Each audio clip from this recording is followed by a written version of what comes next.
the character of God, and that false interpretation yenza uCain abe nolaka. As a result, uCain wabulala ubhuti wakhe. So ukuba ne character perverted, most yabantu abayeka amabandla abenza nje into wrong bokubabuze bakwatela uNkulunkulu.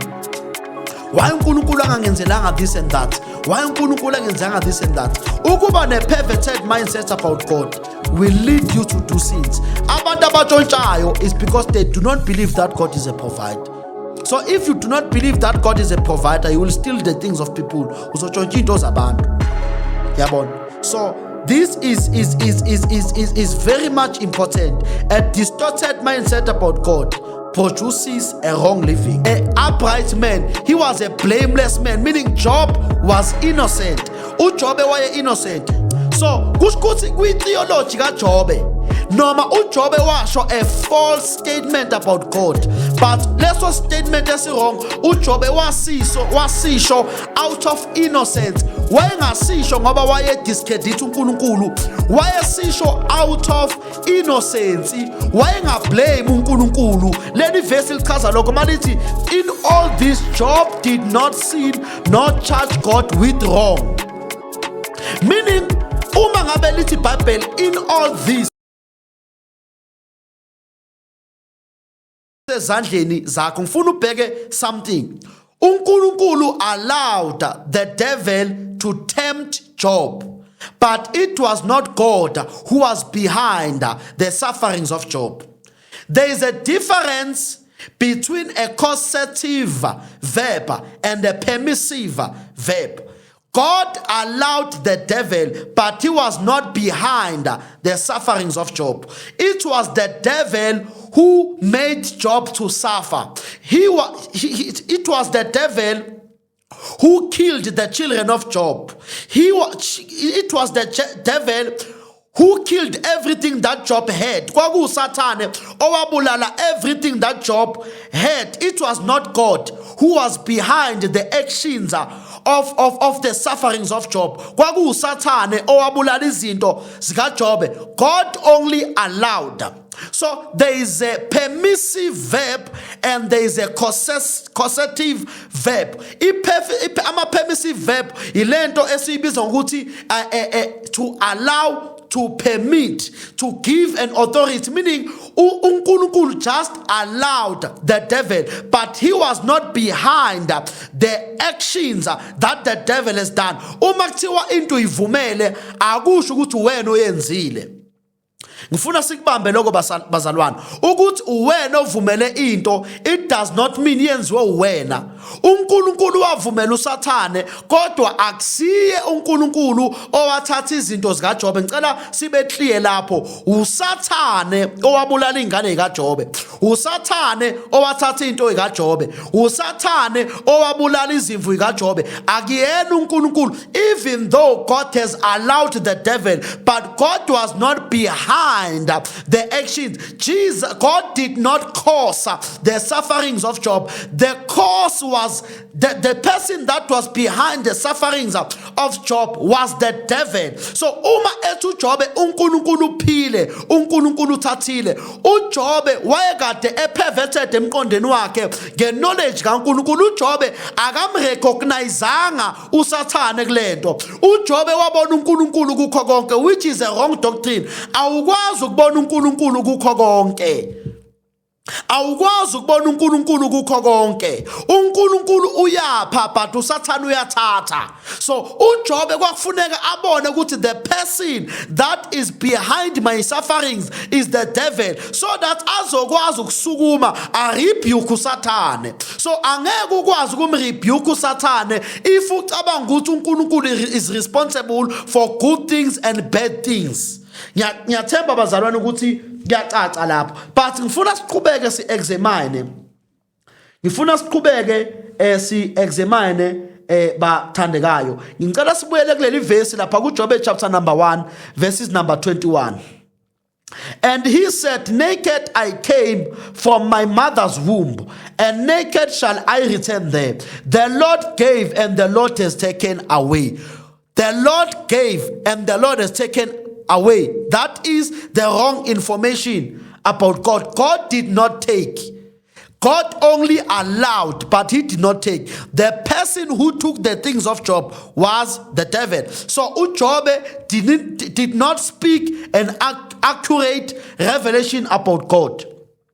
But in verse number 22, verse number 22, in all this, Job did not sin nor charge God with wrong. Yayibona? Nalo verse eli problem.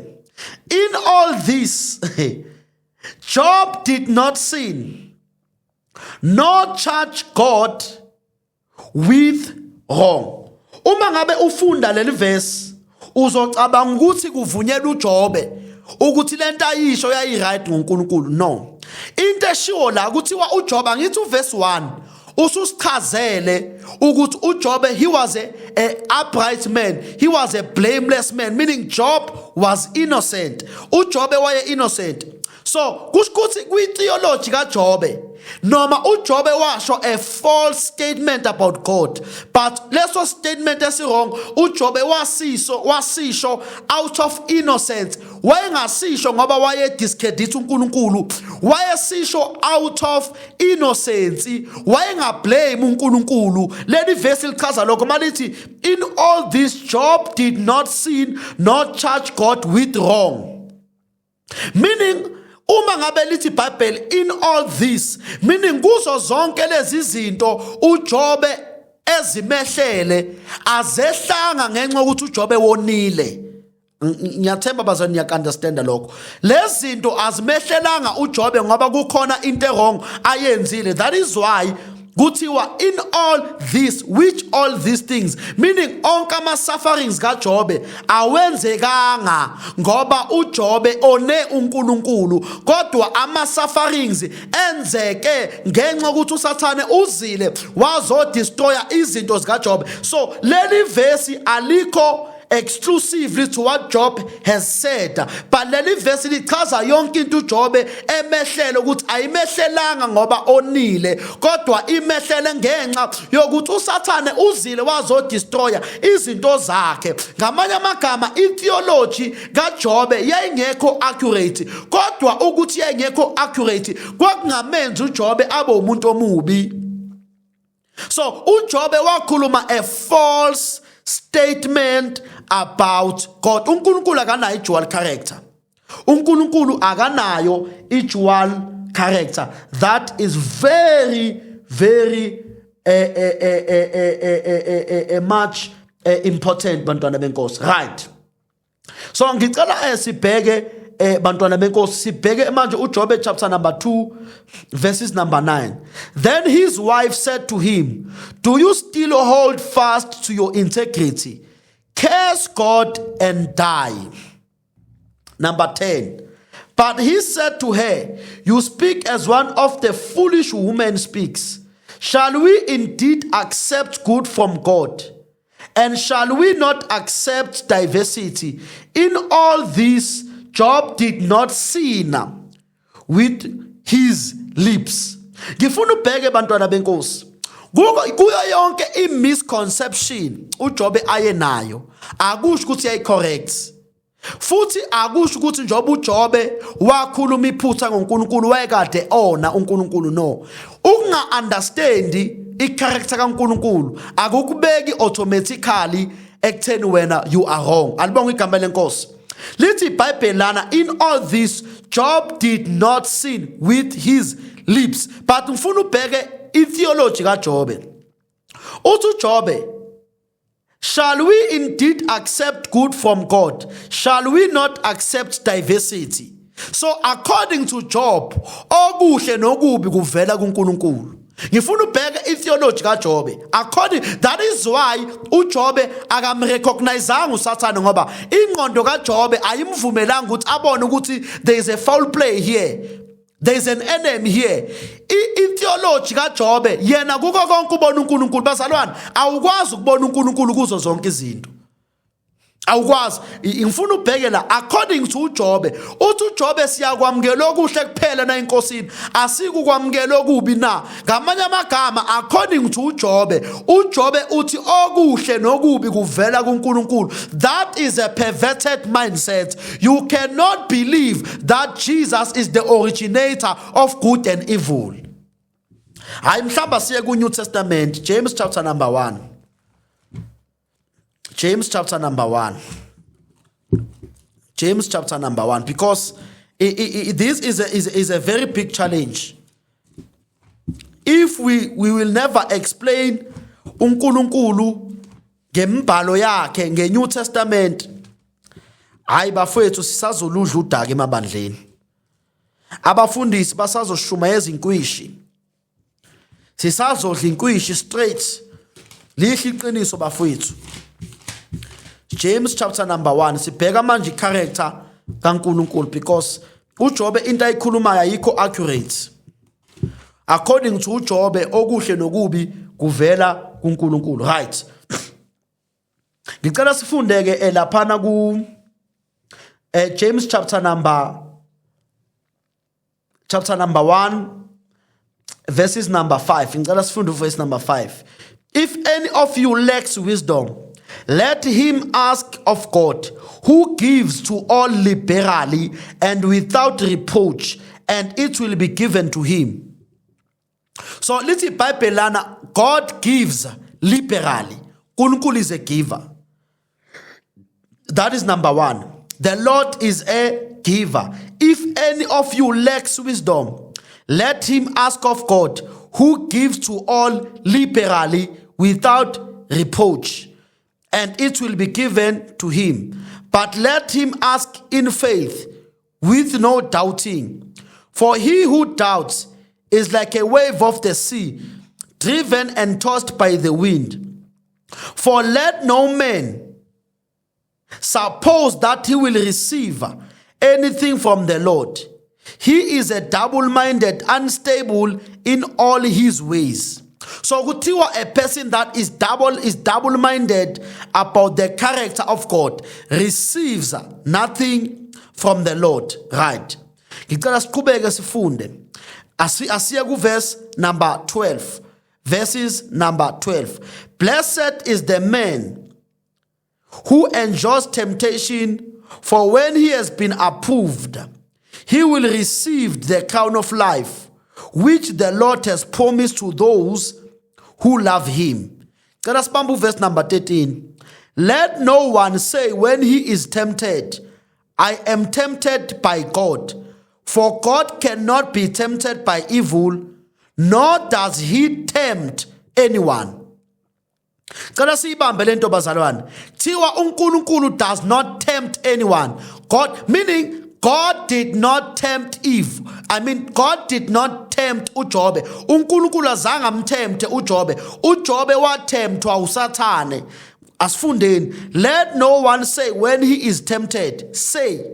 Say, let no one say when he is tempted, I am tempted by God. Wathini uJobe? Wathi uJobe uNkulunkulu uphile, uNkulunkulu uthathile. Lithi iBhayibheli uma uhlaselwa izinto ezimbi, don't accredit God with evil things. Musu ukuthatha izinto ezimbi ezenziwa uSathane uthi zenziwa uNkulunkulu. Uma umuntu engenalo ulwazi ngoNkulunkulu uthi uNkulunkulu wenza izinto ezimbi, uNkulunkulu wenza izinto ezinhle. No, uNkulunkulu akenza okubi enza okuhle. uNkulunkulu only does what is good only. For God cannot be tempted by evil, nor does he tempt anyone. Clear. But each one is tempted when he is driven away by his own desires and enticed. Then when desire is conceived, it gives birth to sin, and sin, when it is full grown, brings forth to death. So umuntu is tempted by his own desires. God does not tempt people. So it was not God who tempted Job. uJob was a false revelation about the character of God. uJob got a false revelation about the character of God. Ngiyathemba bazalwane ukuthi siyazama ukuchaza kuyachazeleka lapho, right? So ngicela bazalwane ukuthi siqhubeke kafushane ngodaba lwethu. Ngicela si-examine leli point ekutheni what happens when a man believes a lie about God. So uJobe nabangani bakhe, they were believing a lie about God. Remember uma abangani bakaJobe beza kuJobe babecabanga ukuthi uJobe wonile. That is why uNkulunkulu emdestroyile. Yabona, because iningi labantu bakholelwa ukuthi uma ngabe wenze isono uNkulunkulu uyacasuka. Bantwana benkosi, uNkulunkulu akacasulwa ukuthi wenze isono. uNkulunkulu akashintshwa ukwenza kwakho. Aloko kufuneka sicacise. uNkulunkulu, isono sishintsha wena ngoNkulunkulu, kodwa isono asishintsha uNkulunkulu ngawe. Wena oshintsha indlela obuka ngayo uNkulunkulu, kodwa uNkulunkulu is the same. uNkulunkulu has integrity. uNkulunkulu akashintshwa izono zabantu. Izono zabantu zishintsha bona, hayi uNkulunkulu. That is why mele kusindiswe umuntu. uNkulunkulu akasindiswa ngoba uNkulunkulu was never affected by sin. Right. So manje si-examine leli point. What happens when a man believes a lie about God? A distorted God concept produces a distorted living. So ukungamazi uNkulunkulu kwenza abantu baphile wrongly. Ukuba ne-perverted mindset about God kwenza abantu bangabi nempilo enhle kwi-conduct yabo, right? Hosea chapter number 4 verse number 6. My people are destroyed for the lack of knowledge. Because you have rejected knowledge, I will also reject you from being a priest from me. Yabon, my people are destroyed for lack of knowledge. Because you have rejected knowledge, I will also reject you from being a priest for me. Let us find again good news. It's good news. My people are destroyed because they do not know me. Since you priests refuse to know me, I will also refuse you to be my priest. Right. What does it mean to be a priest in the sense of reflecting God? Lana sibonu Hosea ekhuluma a very powerful statement. Uthi Hosea, abantu bami bayabhubha ngenxa yokuswela ulwazi ngoNkulunkulu. So i-distraction izalwa ukuthi abantu abamazi uNkulunkulu. Lokho bazali sikubhekile last week, right? So uma ungamazi uNkulunkulu, you will continue to do isono. Isono sizalwa ukungabi nolwazi ngoNkulunkulu. My people are destroyed for they lack knowledge about who is God. So if you lack knowledge about God, also God will reject you to be a priest for him. So awukwazi ukureflect uNkulunkulu ongamazi, awukwazi ukuveza uNkulunkulu ongamazi. Ukuze uveze uNkulunkulu kudependa emqondweni wakho ngoNkulunkulu. What do you believe about God? Your knowledge about God will determine how you live.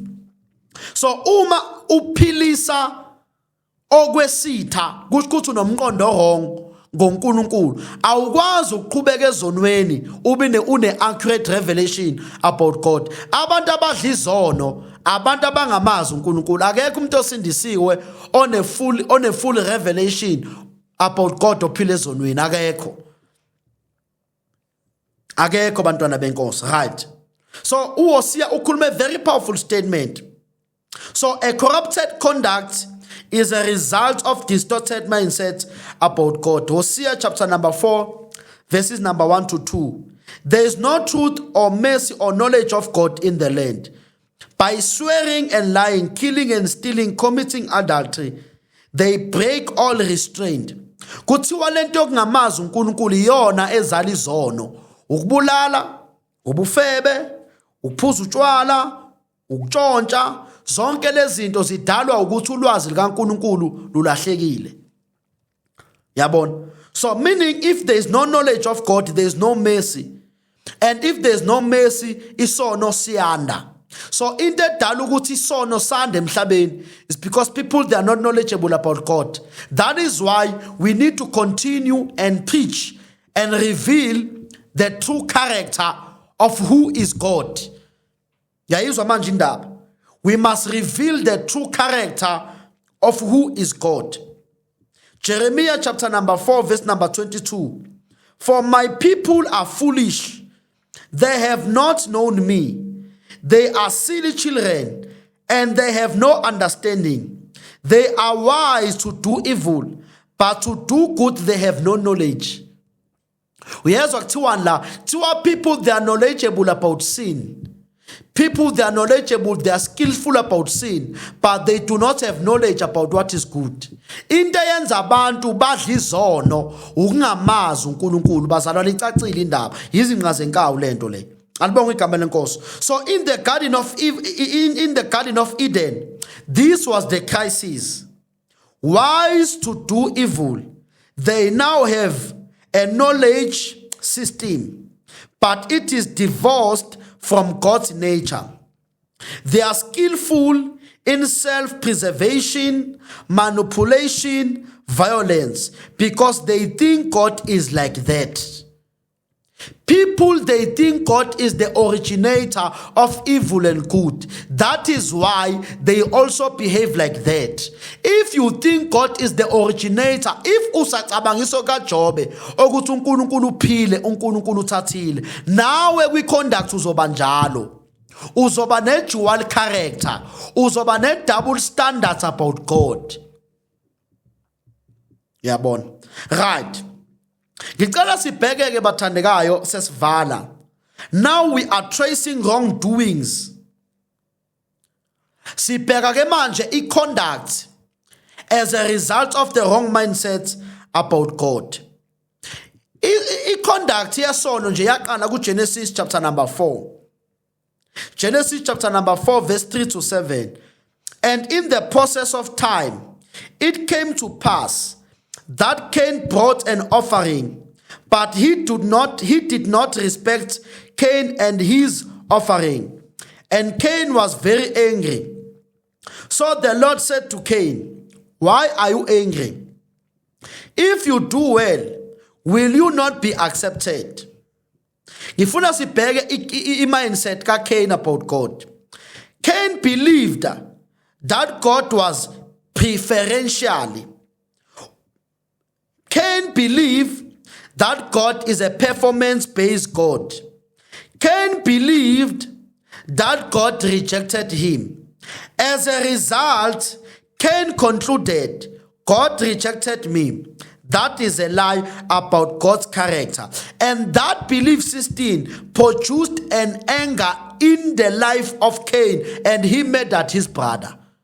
Into yenza uCain asuke is because he had a false interpretation about the character of God, and that false interpretation yenza uCain abe nolaka. As a result, uCain wabulala ubhuti wakhe. So ukuba ne character perverted, most yabantu abayeka amabandla abenza nje into wrong bokubabuze bakwatela uNkulunkulu. Why uNkulunkulu angangenzelanga this and that? Why uNkulunkulu angenzanga this and that? Ukuba ne perverted mindset about God will lead you to do sins. Abantu abatshontshayo is because they do not believe that God is a provider. So if you do not believe that God is a provider, you will steal the things of people. Uzotshontsha into zabantu. Yabona. So this is very much important. A distorted mindset about God produces a wrong living. Genesis chapter number 6. Then the Lord saw that the wickedness of men was great in the earth, and that every intent of the thought of his heart was only evil continually. So ngifuna ubone lesisizukulwane sika Noah, lesisizukulwane kuthiwa sasigade sinemcabango emibi ngoNkulunkulu nje engqondweni. They were evil in their hearts. Ngifuna ubheke something. Genesis chapter number 6 verse 5.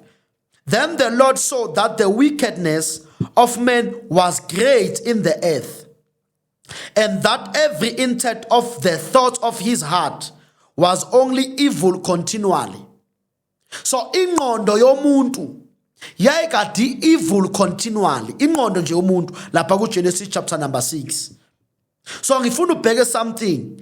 God judges the intent of the thoughts before the actions.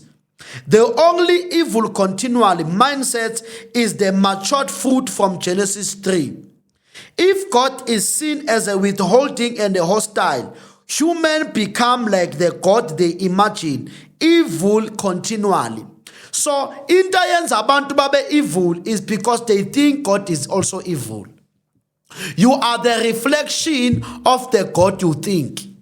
Uyi-reflection yalo nkulunkulu onaye emngqondweni. Yabo lo nkulunkulu omfomile uzobehave njengaye. Into yenza abantwana bakwaNoah noma izizukulwane sikaNoah baphile esonweni is because they were perverted in their mindset about the character of God. About the character of God. A distorted mindset about God. Ake sibheke uMahebheru chapter number 2. Next week sobe singena ke manje endabeni yensindiso. Sizobheka manje next week indaba yensindiso. Mhlambe before sibheke indaba yensindiso, sizobheka ukuthi after uAdam noEva sebonile ensimini yaseEden, yini eyashintsha ngeconsciousness yabo? Yini eyashintsha ngeconsciousness yabo? Kubalekile ukuthi lelo point lelo sili examine. Cela sifunde Hebrews chapter number 1 verse number 1. God, who at various times and in various ways spoke in time past to the fathers by the prophets, has in these last days spoken to us by his Son, whom he hath appointed heir of all things, through whom also he made the whole world. Kuthiwa ndulu uNkulunkulu wayekhuluma ngabaprofeti nangendlela eziningi, kodwa manje ukhulume kithi ngendodana yakhe uKristu Jesu. So Jesus is the full revelation of who God is. Cela bazalwane siyibambe la for namhlanje egameni lika Kristu Jesu. Ngicela senzeni kanje bathandekayo ngaphambi kokuba sithandaze. Can we please follow and subscribe to this channel? Can we please follow and subscribe to this channel? Gospel Gear Shift Network. Gospel Gear Shift Network. Lapha ku YouTube you type Gospel Gear Shift Network or Gear Shift Network, uzobona lapho, then you follow, you subscribe to our channel. Ngiyacela bazalwane egameni lika Jesu, every Tuesday siyatholakala ngo 9 o'clock nama teachings ayatholakala. Invite your family, invite your friends, invite everybody egameni lika Jesu. Number 2, ngiyacela bathandekayo ukuthi also sifollowishe my pages on TikTok laphana ku Pastor Thabo Jele Ministries.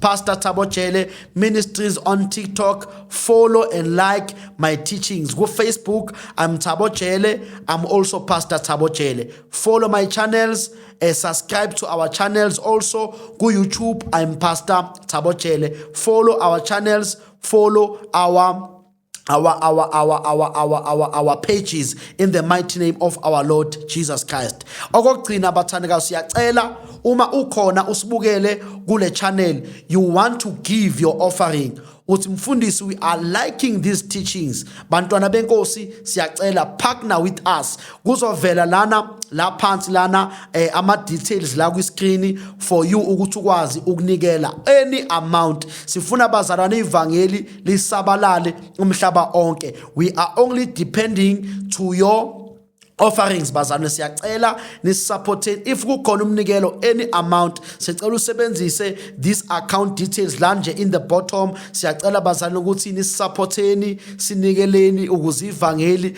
lika Kristu lisabalale. Bazalwane, ivangeli liyafinancewa. Ivangeli liyafinancewa ukuze lisabalale umhlaba wonke, lidinga leyo mali. Yabona njoba ngihleli lana ngishuthwa elama camera amahle kangaka ingoba kusebenza imali bantwana benkosi. So ukuze siqhubeke senze lo msebenzi omuhle kangaka, siyacela isupport from kubazalwane. Umuntu nje othintwa ile channel siyacela umnikelo wesihle egameni lika Jesu. Asikaleli generously, you give and you say, mfundisi, we are partnering with you in the mission of spreading the knowledge of God. Okugcina bathandekayo, ngiyacela ngiyanimema nonke siyakhonza laphana eKatle Home Hlati Street Engema section, Khumalo Primary School, Grace Life International. Njalo Sunday go 8:30 ekseni until 10:30 to 11. Siyangena siyakhonza. Ngiyanicela bathandekayo si-attendeni. Ngiyanimema nonke egameni lika Kristu Jesu laphana eKhumalo Primary School Engema section Hlanti Street. Mawufaka ku location Hlanti Street Ngema section Khumalo Primary School. Iclass nje lokuqala mawungena egedini uzosibona laphana Grace Life International. Njalo Sunday go 8:30 ukuya ku 10:30 to 11. Siyakhonza bantwana benkosi. I invite you all by the power of the name Jesus Christ. Mawungifuna ngiyatholakala kule number 072-717-1847 072-717-1847. Ngiyacela bathandekayo sithandaze. Baba akekho njengawe, akekho linganiswa nawe. We give glory to you for this session in the mighty name of our Lord Jesus Christ. Busisa nangu mbukele emakhaya, uNkulunkulu namandla onke asaqhubeka nokusuku lwakhe. Baba basazovuka kusasa abantwana bakho babusise, basazoya emisebenzini uNkulunkulu benzele ifavor ngelihle igama lomfeli wethu uKristu Jesu waseNazaretha. Amen and amen. Until we meet next week, same time, same place, in the name of Jesus. Amen.